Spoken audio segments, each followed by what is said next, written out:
Alright.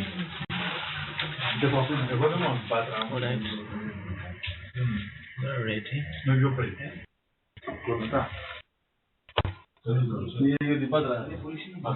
You can hear us.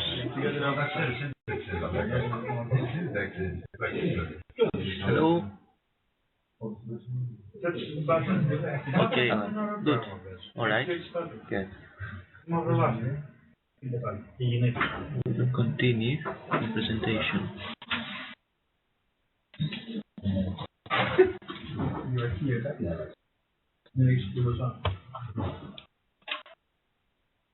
It's working.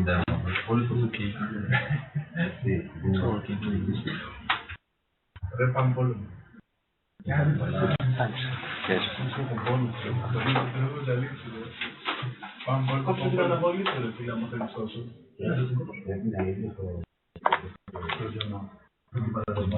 So,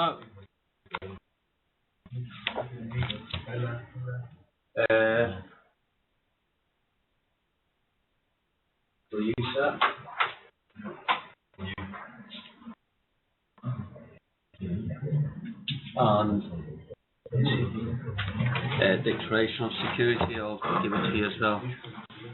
And for distance learners, it's going to be uploaded later on, so they can access it as well.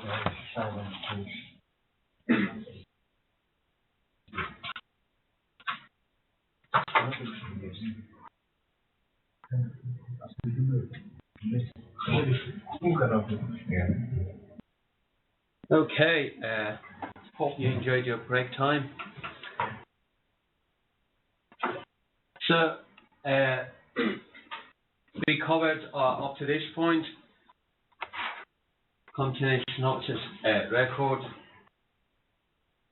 Next one is the certificates. So there's something which is the certificate is the main certificate is known as International Ship Security Certificate. There's also something known as Interim International Ship Security Certificate. This one is when a ship wants to comply with security code, with ISPS code and SOLAS chapter 11 part 2.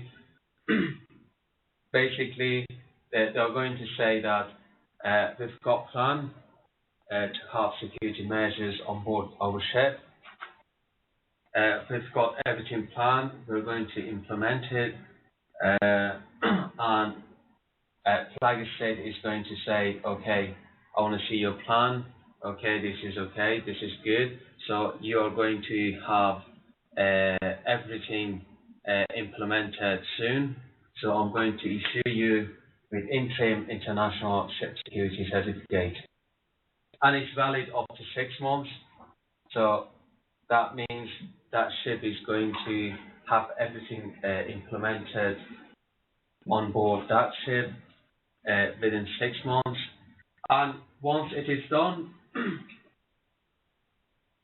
a survey will come to do the initial survey before the ship to be put into service. And if everything meets the requirements for security, then flag state will issue that ship the International Ship Security Certificate. And it's the main certificate, the full certificate is valid for a period of 5 years.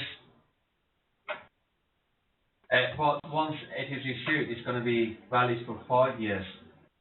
But it doesn't mean that the survey or flag state is going to issue that and it's going to be saying like, okay, that's fine, on you go, and come back after 5 years and we'll give you another certificate. No, that is not the case. They need to check the ship frequently at frequent intervals to make sure that they have the plan. They said that they are implementing security measures on board the ship, but they need to verify, they need to make sure that they're still complying with those regulations and security measures are still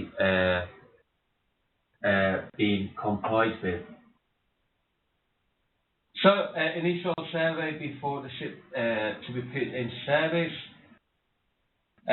Then there's intermediate survey, which is normally between second to third anniversary of the ship, of the certificate, within minus plus 3 months of the anniversary. And there's additional survey just in case anything happens. They need to send a surveyor on board the ship to carry out the inspection again to make sure that the ship still is compliant with ISPS code. And then the renewal survey is after 5 years. So after 5 years, they're not going to issue a certificate just like that. They are going to do a full survey again to make sure everything's still functional, is operational, and the ship is compliant with security measures. And once it is confirmed by Flag State, by the survey, Flag State basically issues a new international ship security certificate for that ship.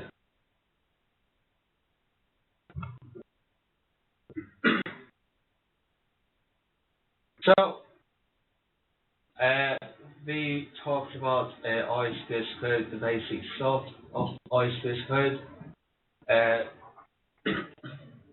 There's something which is a big threat to all ships, and that is piracy. And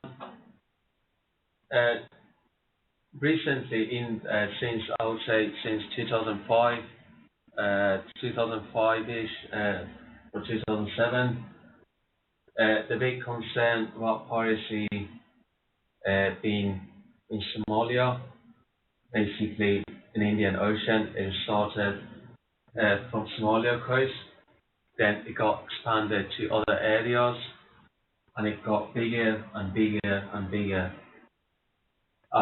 It covered basically the whole Indian Ocean, plus Gulf of Aden, Persian Gulf, some parts, Oman Sea, Arabian Sea. And because it's a major route for most ships or oil, basically oil in the world. The major source are within Persian Gulf, and so basically they want to transit to take 3 main routes. One going through Gulf of Aden to go through the Suez Canal, and to enter Mediterranean Sea and going to different parts of Europe or North American. The other one going south towards any southern the countries in Africa or South American countries. The other main route is towards east, any Asian countries, Far East, including Australia.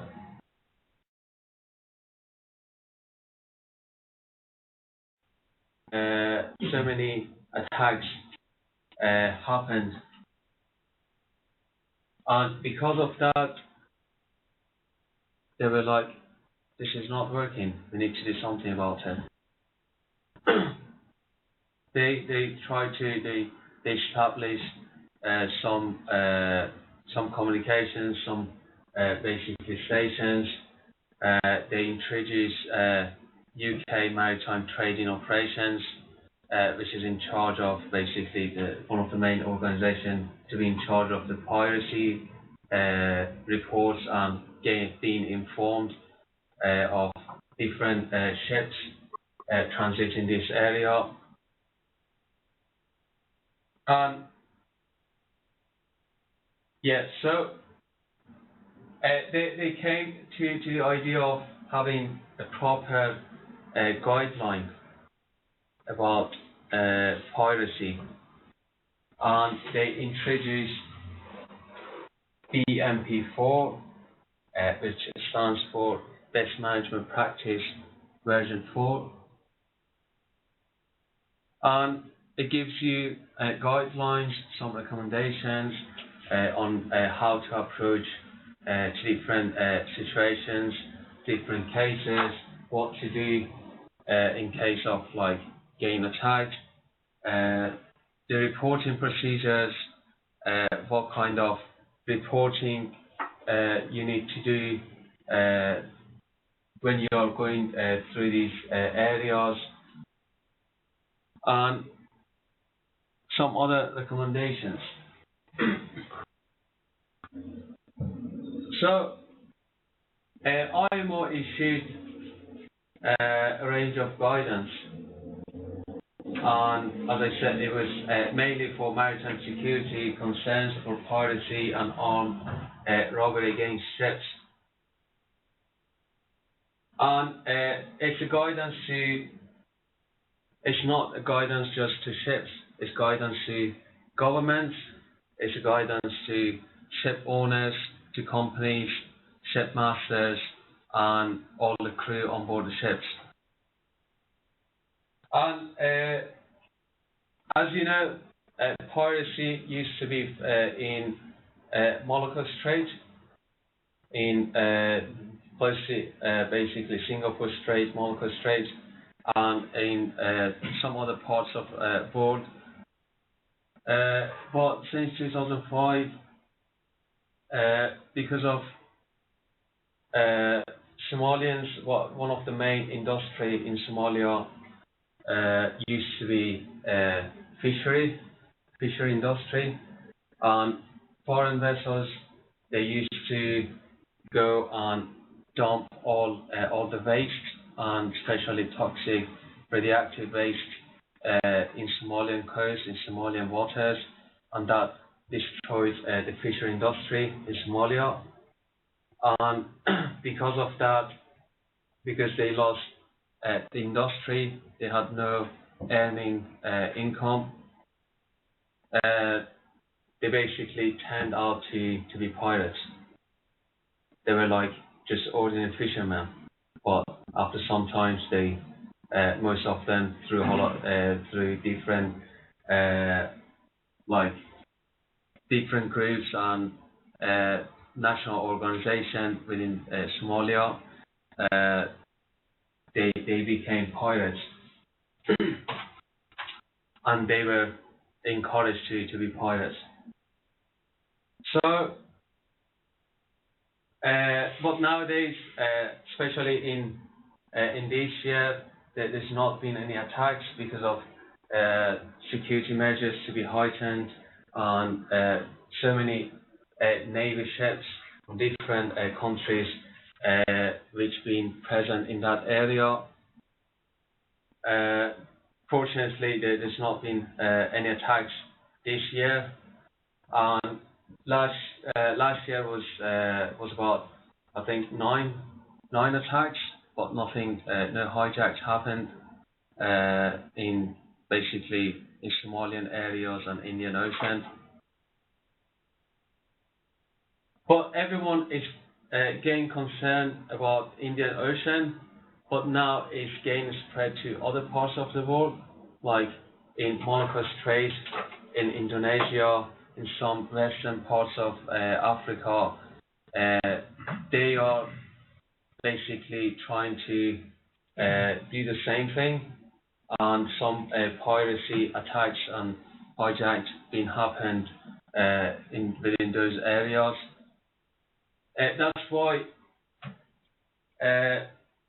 some organizations and governments they have come together to make a regional, basically same idea as best management practice, which is a generic one for all around the world. They are going to, they basically they've made the same kind of guidelines, but it's focused on specific region, like for Mollusk trade, for some like maybe southern parts of America, maybe some parts of Western Africa, and yeah. So as you can see here,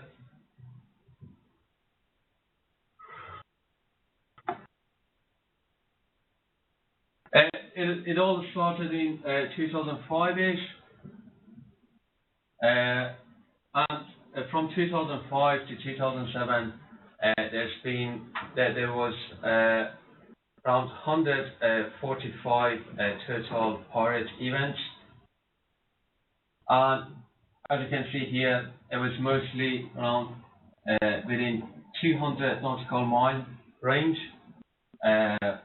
from coast of Somalia, from basically east or southeast of coast of Somalia. And in 2008 to 2009, there was around 255 pirate events, including attacks, attempting on attacks, hijacking. And in 2008, they came to know that's actually good how piracy works for us, for the Somalians. And they were like, we need to make it more, and we need to expand it. Do we know the reason why they have spread so much after 2007? The reason? To get more ships?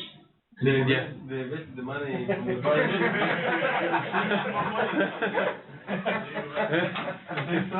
Maybe they put the money in the bank to get a loan, a big mortgage, piracy mortgage. Yeah.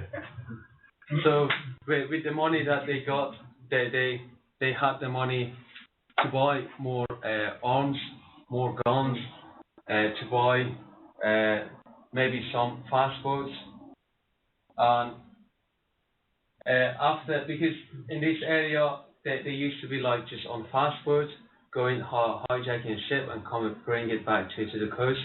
But after some time, when they came to know that it's a good business, they started making plans and getting on board of like a mother vessel, a mother ship, as a mother ship to be the main one, and having fast boats on that ship. So they would act like fishermen, and they would pretend that they are just fishermen, and they would monitor the ships basically within that area, and when they come to know that that's a good target, they would launch a fast boat. 4, 5, 6 pirates would jump onto this fast boat, and it's not usually just one. They normally go in groups, like 2 or 3 passports, and they used to basically getting close to that ship, then launching passports and putting aluminium bladders, which are kind of very light ladder and very effective, and they just put it on the side rails of the ship, and if one of them gets on the ship, that's it, because they've got the gun, and there was no armed guards on board the ship, and they had to just surrender. And then after, like, well, when 1 or 2 of them gets on the ship, they go to the bridge, they slow down, they force the officer of the watch captain to slow down so all the other pirates can board the ship, and they take the full control of the ship, and they take it to the Somalian coast. and then they would ask for ransom, a big money from the company. In very old days, piracy used to be just as stealing some cash from the ship. Sorry, no. Yes. When you take the vessels to the Somalian coast, what happens? Can't like the Navy come to So that's one of the things that there's no coast guard. There's basically Somalia. There's no stabilized government in Somalia. There are just different groups, and because of civil wars in Somalia, there's no stabilization regarding politics, financial, and basically the stabilization of the country. And those split into different groups. There's no actual navy, and even some of them, like some groups that they wanted to be against, because as I said, fishery industry used to be the main industry for Somalia, and once foreign ships basically they ignored Somalia, that kind of that brought up a rage into most Somalian nationals. But some of them, they were against this kind of piracy, but they didn't have any power to fight against it. And there was just, but when I was watching the documentary, there was just one coast guard which used to basically patrol the fishing boats within that area to make sure that they are fishermen, not pirates from Somalia. I was saying that there is no enough money to pay the officers to take the boat out, to take the ship out, and there's no enough money to supply fuel for that Coast Guard boat, and it was just one. So that's the problem. That was a problem with own Somalia. When some Somalians they started hijacking the ships, basically there was no internal force to be against them, to fight them. And for the first, like I would say, first or second year, companies started paying back, like paying money to release, to have the ships back and to have the crew back safe. Then after that, they came to know that it just doesn't work. It's getting worse. They hijacked one ship and they asked for $1 million. Then they do the same thing after a couple of months from the same company, and they ask for 3 million, and they're increasing and increasing the money. Then what they did is basically they called all the navies from different countries. They established some routes, some corridors for all vessels to be in convoy and transit all together, and Navy to escort them. Although that was the case, but it didn't even work that way. So they had to increase the security measures within that area. So it was like, so they started here and they got expanded. Then they started hijacking ships here, and because this is a very busy route, it's getting converged, all vessels close to each other. They can basically jump on any ships and hijack the ships. And so they mainly, and they made them to patrol this area as well. But it's kind of act and react. So when the pirates came to know there's Navy patrolling this area and this area, they said we need to go somewhere else, and that's how they got into all over the Indian Ocean. And so many vessels they got hijacked close to India, close to Sri Lanka, Maldives Islands, very southern part of Indian Ocean. It was just having a mothership and having different facilities, passports on that ship, and basically just wandering around in different areas. On 127, so between 2008 to 2009 was really, it was drastically high number of attacks and hijacks. Then in 2010, it got down to 127. 2011, again, 151. They were like, we need to do something. We need to make proper measures. We need to take proper measures. And they introduced in August 2011 BMP4, Best Management Practice. And they were basically saying that ships need to have guards, armed guards on board, because just imagine you or me as an officer of the watch, as a captain, or as a crew on board the ship. We are civilian. We're not trained for fighting against pirates. We're not trained to have guns. And they were like, their role is something else. So we cannot give them guns and arms. So what we're going to do is hiring some security guards, armed guards. So they are trained, they know how to fight, they know the tactics.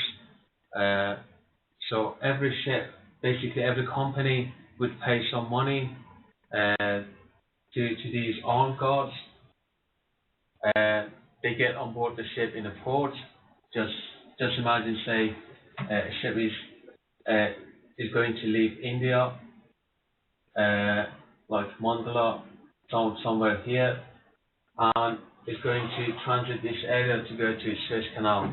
So they send armed guards to board the ship here, and they transit the ship. They take the ship to Suez Canal. Once they have cleared the area, they get off the ship and they go on another ship. And if any boats, if they get suspicious to any boats that they are going to be pirates, they respond back. If there be any shooting, they will shoot back and save the ships and crew. And in December 2013, U.S. Office of Naval Intelligence reported that only 9 vessels been attacked, but there was no hijacking. It was just attacked. So that means it was a good progress. So I'm going to show you a little video, short video. I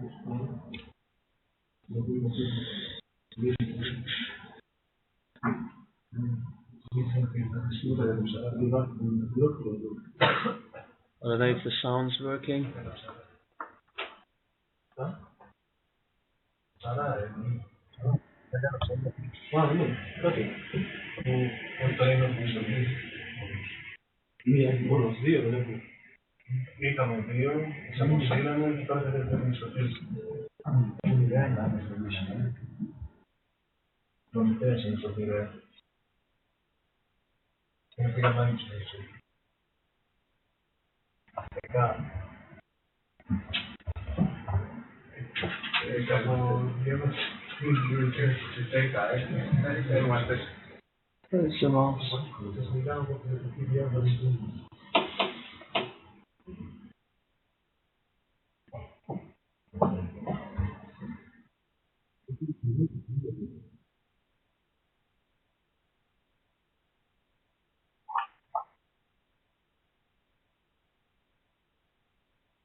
Ξέρεις να πες φορές. Όχι ρε. Ξέρεις να πες φορές. Πάνε έβαλα. Ναι ρε γάμο.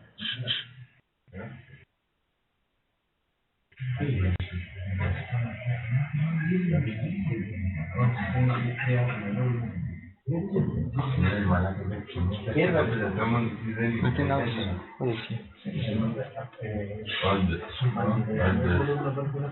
Can you hear us right now?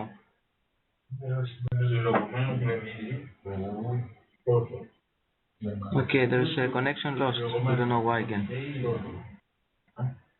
Sorry about that. Okay.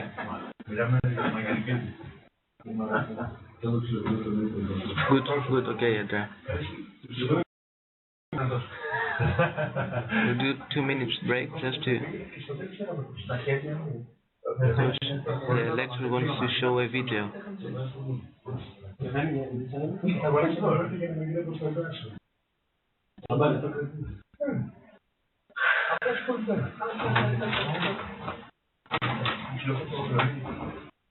Okay, can I proceed?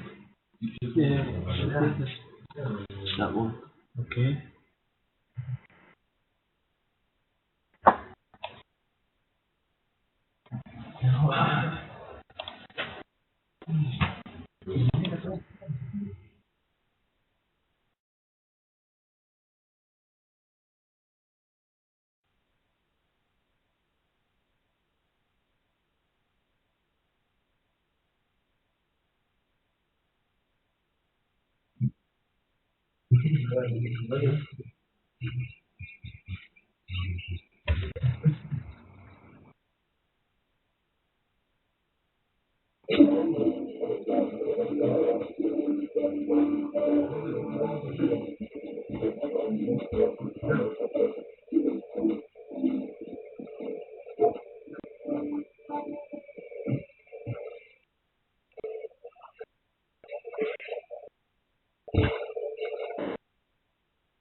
This one is a model for.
This one is direct GSM.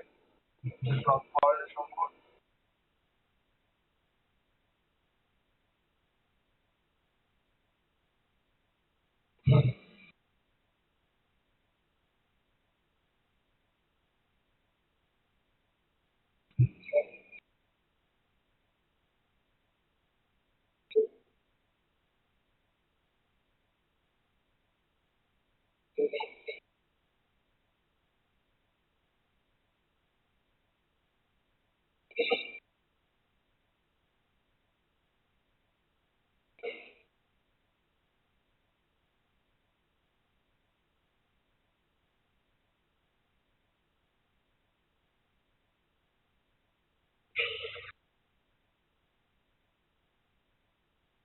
This is good.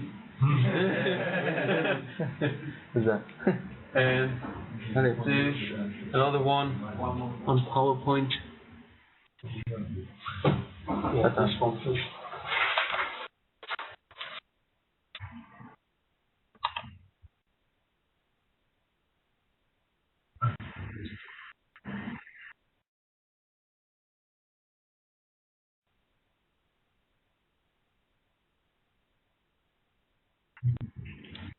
tried to hijack a Navy ship.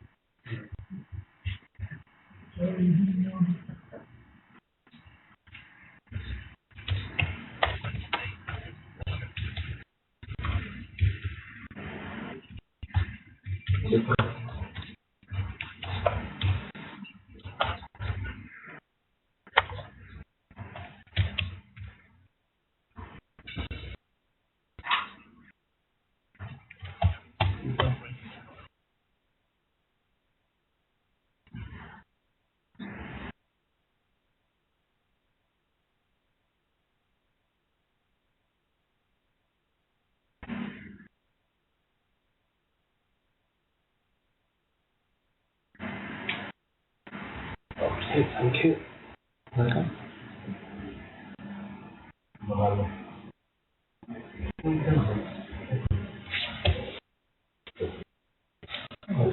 This This one is a brick, so can if you open it, yes.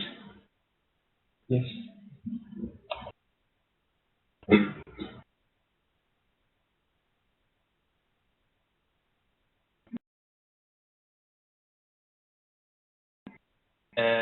BMP4 of I've not got the hard copy, so I'm just going to show you this one. Best management practice, the guideline that I told you. If you could please, Yep. I just close it. No, I need to Okay. get the Sure. copy of page down.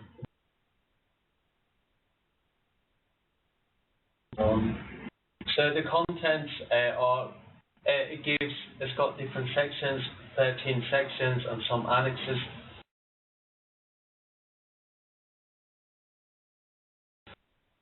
It talks about high risk areas, which areas are known as high risk areas, and extra measures, security measures need to be taken. Section 3, risk assessment. If you know, risk assessment is really important, especially regarding safety and also security. You always need to do risk assessment. Section 4 is typical products. It explains about how they approach, how they attack.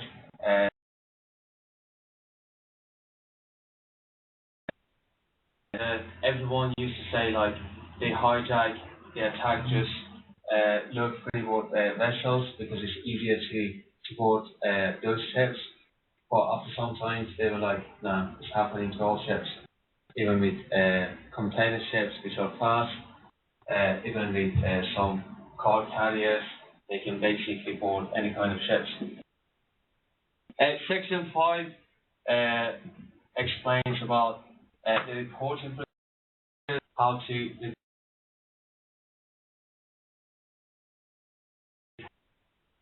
areas.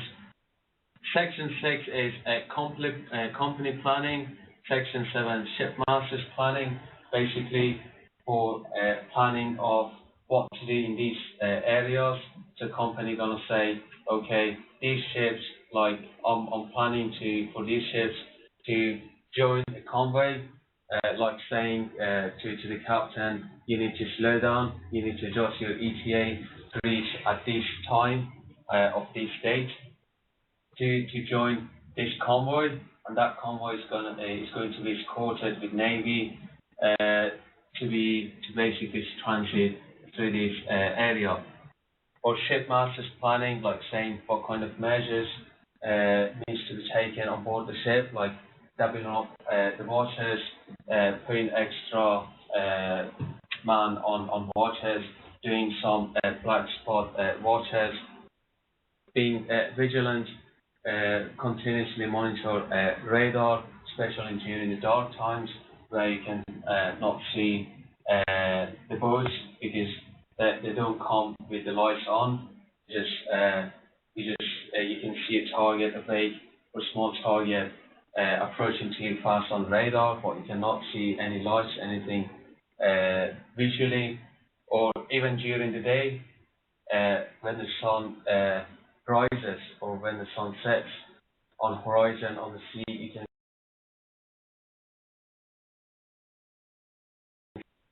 see from seeing some targets, especially small objects like boats, and they can approach to your ship intentionally from that direction, so you won't be able to see them.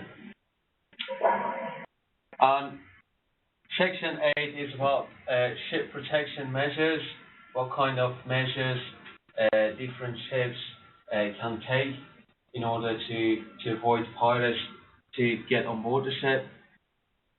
Section 9, pirate attack again. Section 10, if the pirate takes control, what would you do? What kind of things you need to do, and not to put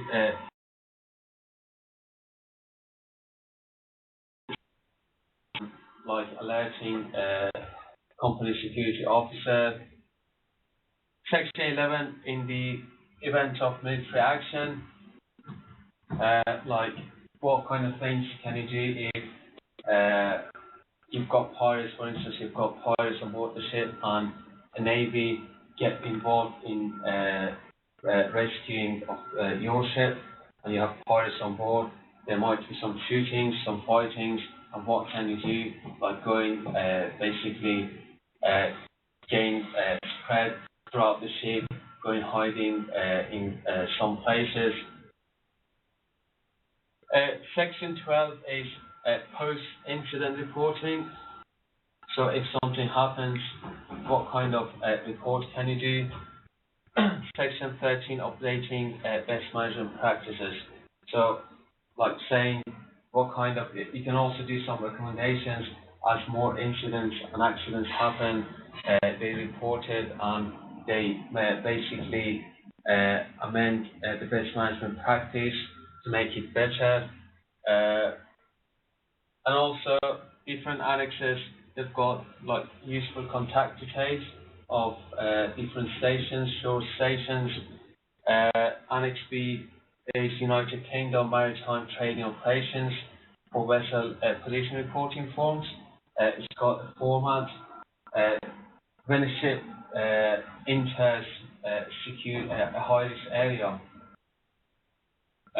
they basically do reporting. They send an initial report like vessel's position, course, speed, number of crew, different things, port destination, and they're gonna say we're gonna transit through this area from like these ports, and they need to keep up the so they come to they can track the ships because just imagine pirates attack your ship, you don't have enough time to alert the company, and everyone gets trapped. And if you don't update the position, that means there's something wrong with the ship, and they try to find out what's happened to that ship. If you could go to a bit down, please. Okay.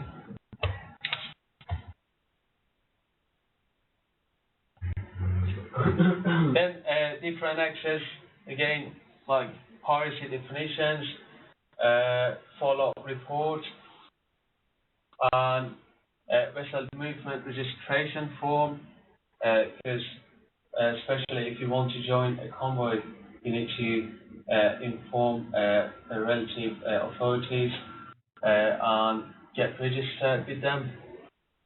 And some additional guidance for vessels engaged in fishing. It's really important for fishing vessels because basically pirates, especially Somalian pirates, they pretend to be fishermen and then they attack ships. So for real fishermen, it's going to be a real danger of getting basically being mistaken by a pirate's boat.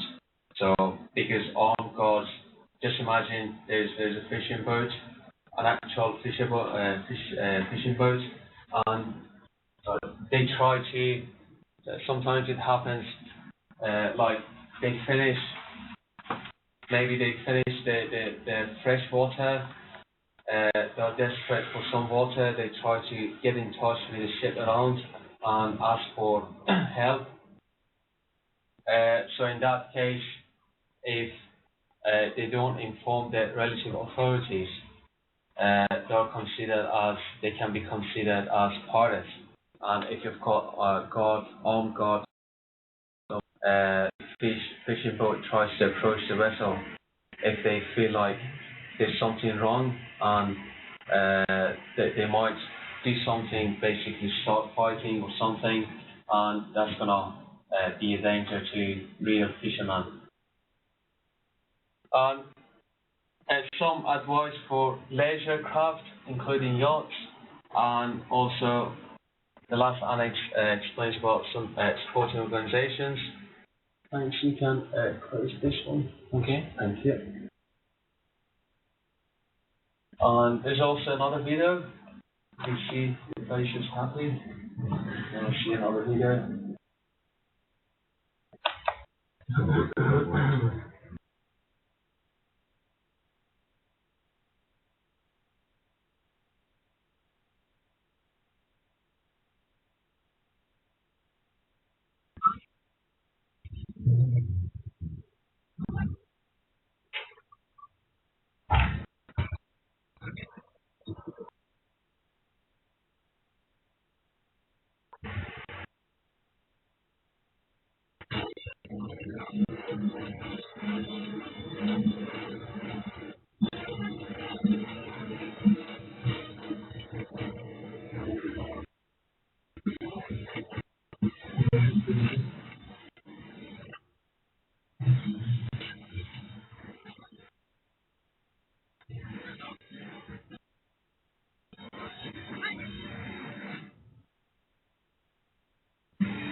Back to the presentation, I guess.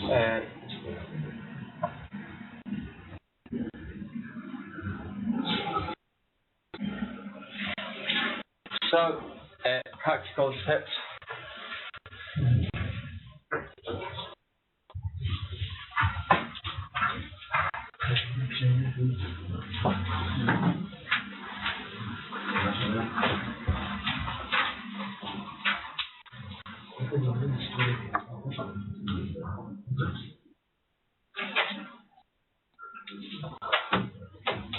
This is a guide to masters and motor ships for practical steps and practical measures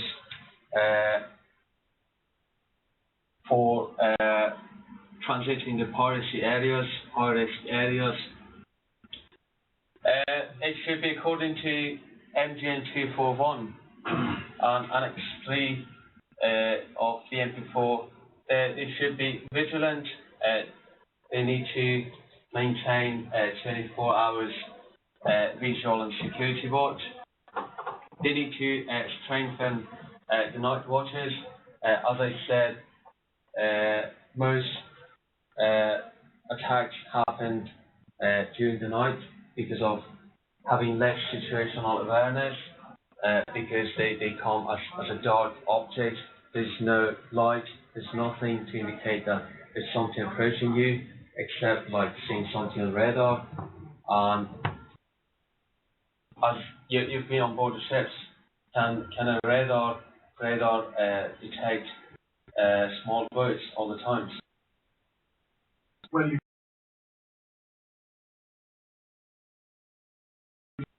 last boat, it's really difficult to, Yeah, for even for a Navy boat, to acknowledge its yeah, existence it's until it's really close. yeah. So it depends. That means there's no guarantee to have the boat detected on your radar, except like Navy ships. They've got special radars. They're very sensitive. If the boat is small, and if especially if it's a wooden boat or if it's like fiberglass, radar cannot detect it properly. If although it's going to be close, very close to your ship, it cannot sometimes it cannot detect it in that case either. Then shield means of access. Basically, so during the day, the usual work and maintenance on board the ship shall be minimal.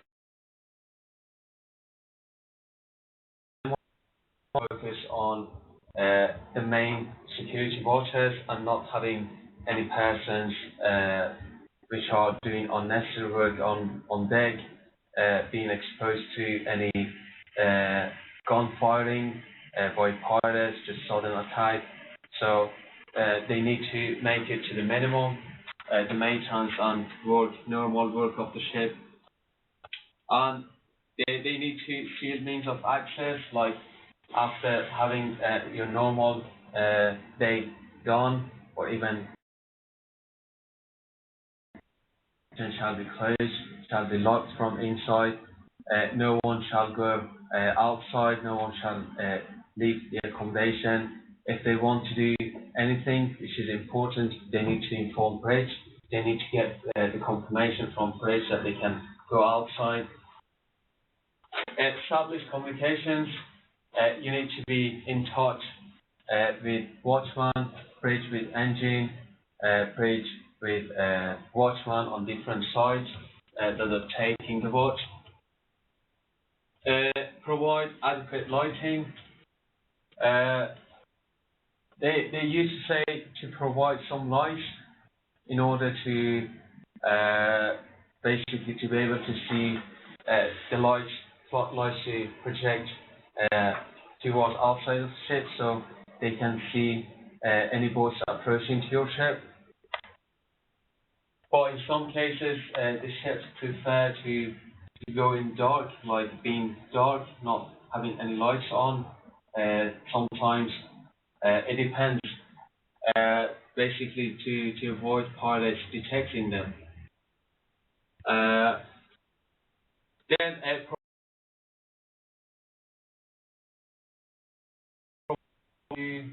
did you rate any? Did you rate any hose to have like nozzles ready in case any boat's coming? You stop the fire pump, to stop the pump, and it gets splashing of water with high pressure to avoid the pirates to get on board the ship. Did you have it? Okay. Establishing secure areas, like saying defining some areas, like saying in case of piracy, this area is known as a good area, so that you can split into different groups if any pirates get on board the ship. Some groups go in that area, some groups hide in that area, defining different areas and also defining muster station for security. Then training and drill the crew. As I said, it should be done like 3 monthly. It should be done before entering high risk areas. And if 25% or more of the crew are new and haven't done any security drill.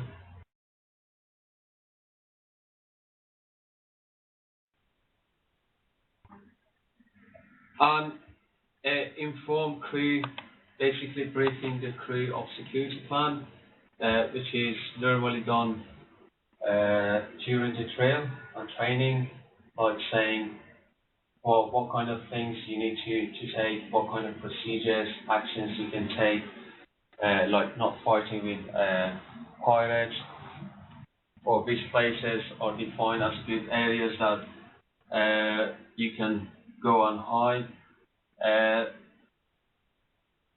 You can get in touch with CSO, or where to press a button to alert the company. And cash in safe and ship safe.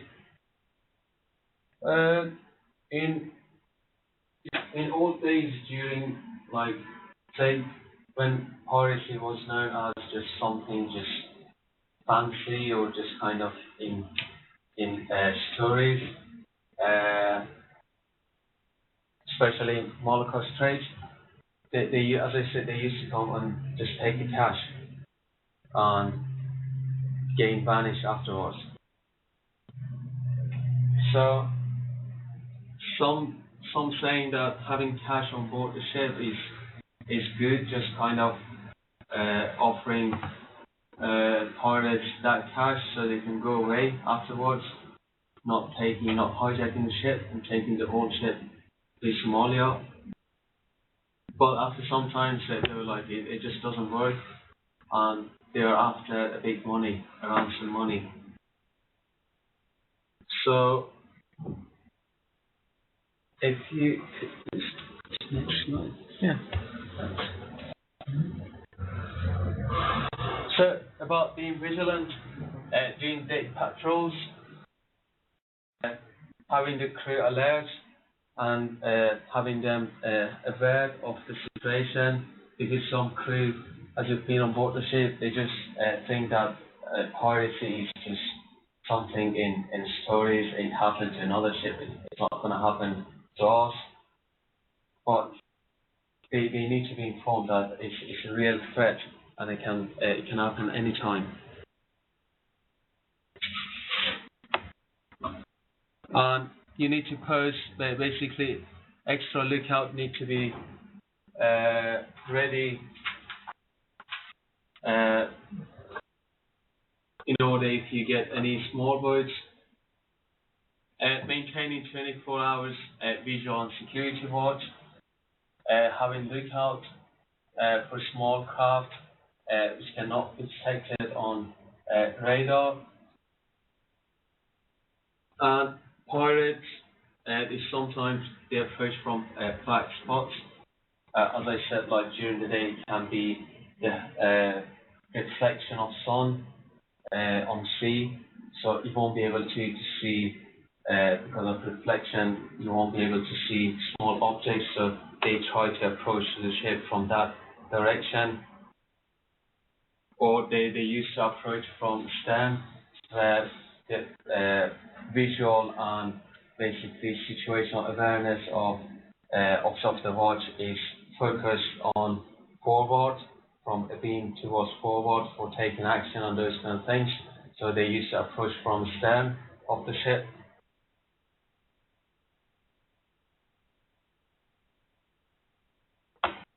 And not trading with small boats.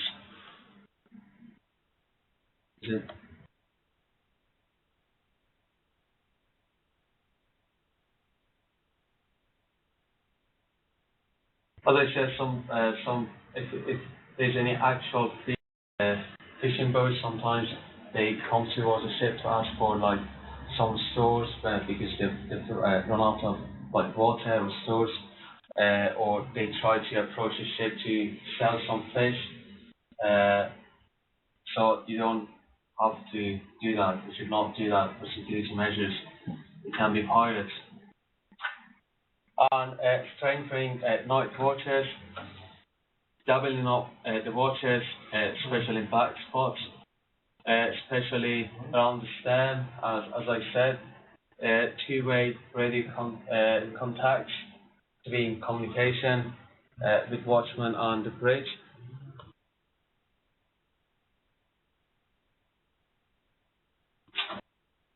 For sealing means of access, so restricted areas like bridge, engine control room, there's always a pin lock where you basically punch in, you press the pin, then you can get into the restricted area. So they should be locked in a way that not everyone can get access to those areas. Or house pipes. Do you know what house pipe is? In the forward part, if you don't have any stern anchor, just if you have anchors at the forward part of the ship, those basically big tubes that chain the cable of anchor pass through is called house pipe, and it's more about anchorage areas. In piracy areas, when you're a tanker, you close those house pipes because they can basically, on a boat, they come to the anchor and just climb up the cable and get onto the ship. So putting the house pipes cover. How are we doing? Looking forward to finish. Then establishing communication. Communication should be alerting crew what kind of emergency signal would you use in case of pirates get on board the ship, or basically arranging some communication, like saying, have you seen Captain Philip? Yeah. So, like saying, he says like, when I say this, that means you should not come out and just don't come to the bridge or don't show up. Basically establishing some pre-establishing some communications or signals, like saying, if I said all of you need to come now, like right away, that means don't come. If I don't say right away, that means you need to come, or something similar. Then to be able to be in contact with ships in vicinity, in case anything happens, you inform them straight away, and also establish communication with shore authorities. As I said, like one of the main one is UK MTO, United Kingdom Maritime Trading Operations, that you send your initial report and then you keep on updating your reports to let them be informed of your position.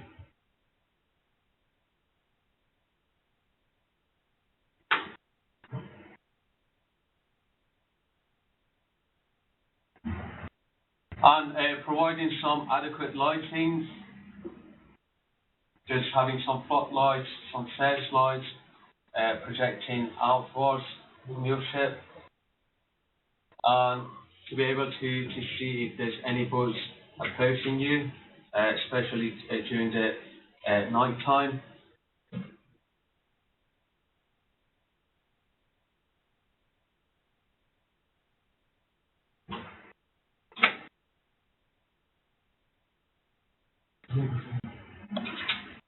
Did you have, can you see this?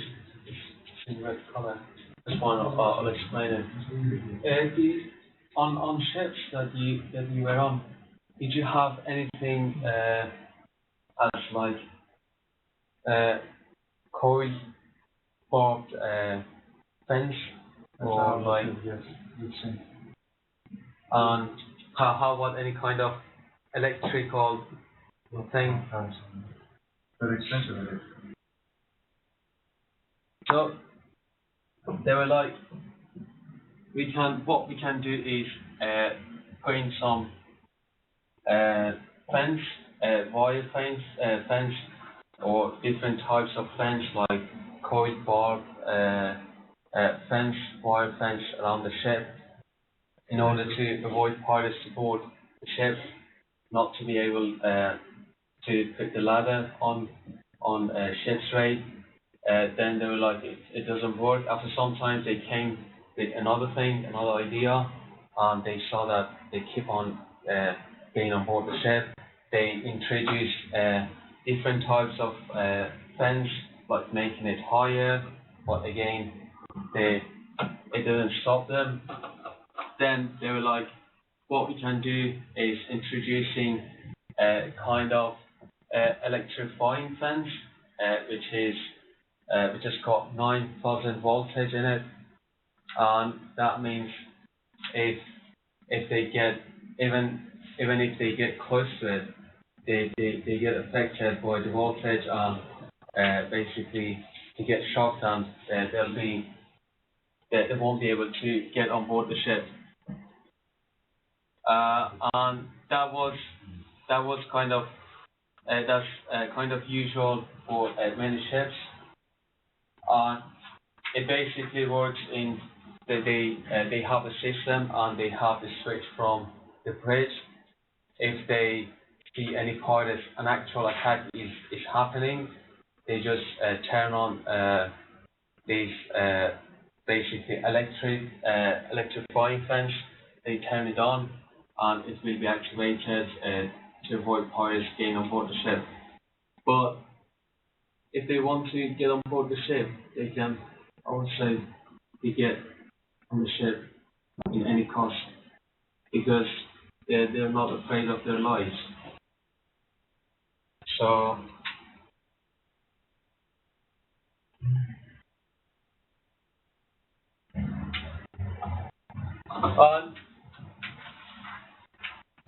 before entering during the drill and before entering the high risk areas, normally a muster area, you have muster stations which is for emergencies, but there should be a primary and a secondary muster station basically for security in case of pirates getting on board the ship. It can be either bridge, it can be somewhere else, but you need to brief the crew and they come to know that it's the security muster station. And doing the drills and training, and which is normally done every 3 months,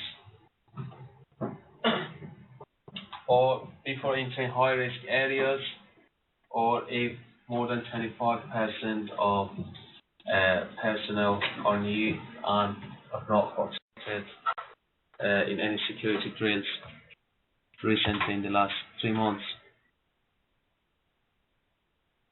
So they also use some dummy watchmen just to scare pirates, but it just doesn't do anything. No, I think so. They've come with different ideas to avoid pirates. So, as I said, this one is enhanced bridge protection, like having fence around the wing, having fence around the bridge windows.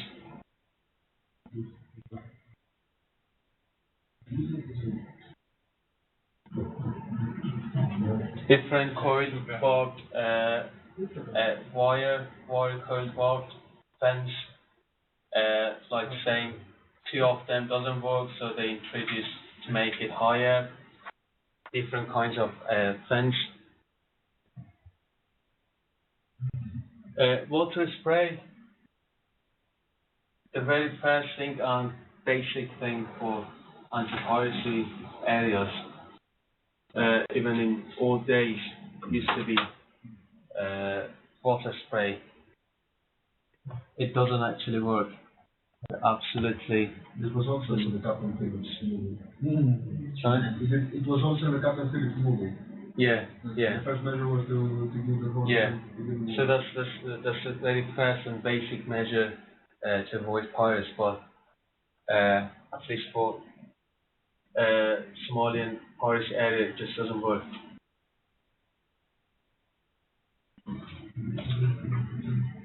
And for Somalia specific, as I said, different regional guidelines. for Somalia, they make emergency communication plan. AIS policy, do you know what AIS is? AIS on the money. Yeah, you know everything. It's equipment on the bridge, it's navigational aid, and it gives you identification of other ships, like name, call sign, course, speed. So in piracy areas, they normally, what captain does, what master does, is switching off the AIS to avoid pirates getting the information of the ship, like saying pirates get information, like saying I can see that ship on my AIS, which is 6 miles from me, and name is this one, size is this one, so it's a tanker, slow speed, so that's good. We can hijack this one, and they can also misuse. They can basically use those information. They can also call that ship saying like I'm Somalian Coast Guard and those kind of things to the intention of getting on board the ship. Some ships they switch off AIS, but best management practice advises that instead of doing that, just make there's a destination that you can define. So you can say armed guards on board. So if they check pirates, they check the AIS of that ship, they can see that it says armed guards on board. So they won't be targeting you to attack. And also submitting the vessel positions, as I said, to report to UK MTO, reducing maintenance on the ship and focus on piracy, anti-piracy watch, and also keep on updating the ship's position. I think that's us. And this is a documentary. We don't have enough time to show you this, and it's a very long one. I just want to encourage you to see this one. It's about 40 minutes documentary. You can find it on YouTube. It's an amazing documentary. It explains about the actual scenario that happened about Captain Phillip on Maersk, Alabama. Because the movie, they've kind of changed some bits and pieces of that actual incident that happened. But this one explains about everything. There was actually, I think we missed it. There was a map I wanted to show.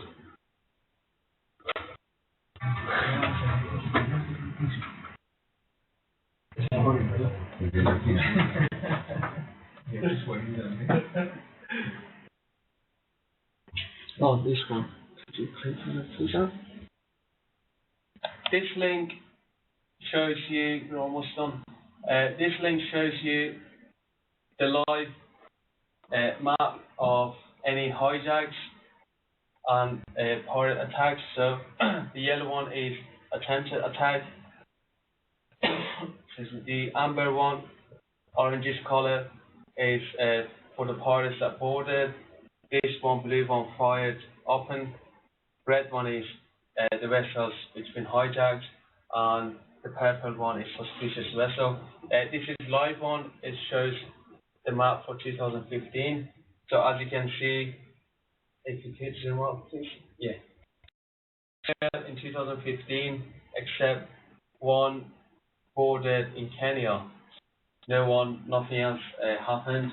That means they have progressed very well so far to avoid pirates. But as you can see, in west side of Africa and in Malacca Strait, in Indonesia, there's been ships hijacked, so many attacks been happened. So that's another concern for IMO and other organizations to do some anti-piracy measures for the other areas. And you can also have, on that, please, thanks. You can also see the map for 2014. As you can see, there's been some attacks, some attempted attacks, but in 2015, there's been almost none except that in Kenya. So, it's been improved. Yeah, that's us. Thank you so much for your patience and for listening to me. Thank you very much.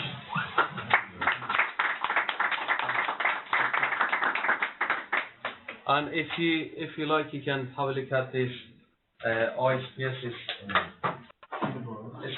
It's in two parts. It's got the first part is guidelines, and then it's got the actual code inside. Is this available online or just hard copy? I think you need Buy. to buy it. Yeah. Okay. So I've got this from library. I'm telling that for our distance learners. Okay.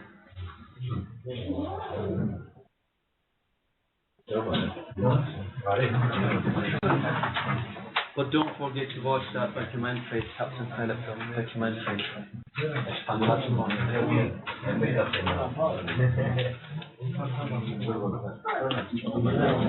We have 30 minutes break. 30 minutes.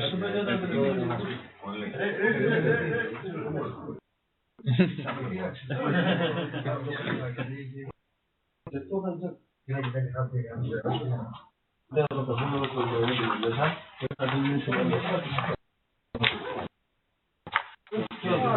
are you going to do the assessment afterwards? Oh, crisis management. So just leave these ones for you.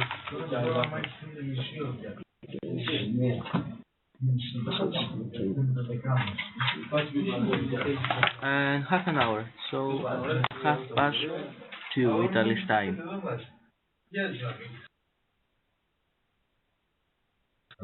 So what time is it?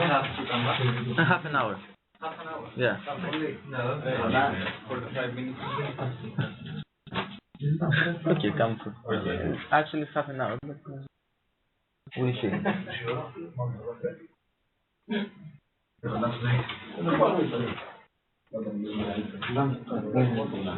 Yeah. So what time are you going to leave here? So do you prefer to continue in Spontanea or Skype? Let me. Can you hear me? Yes. I can hear you.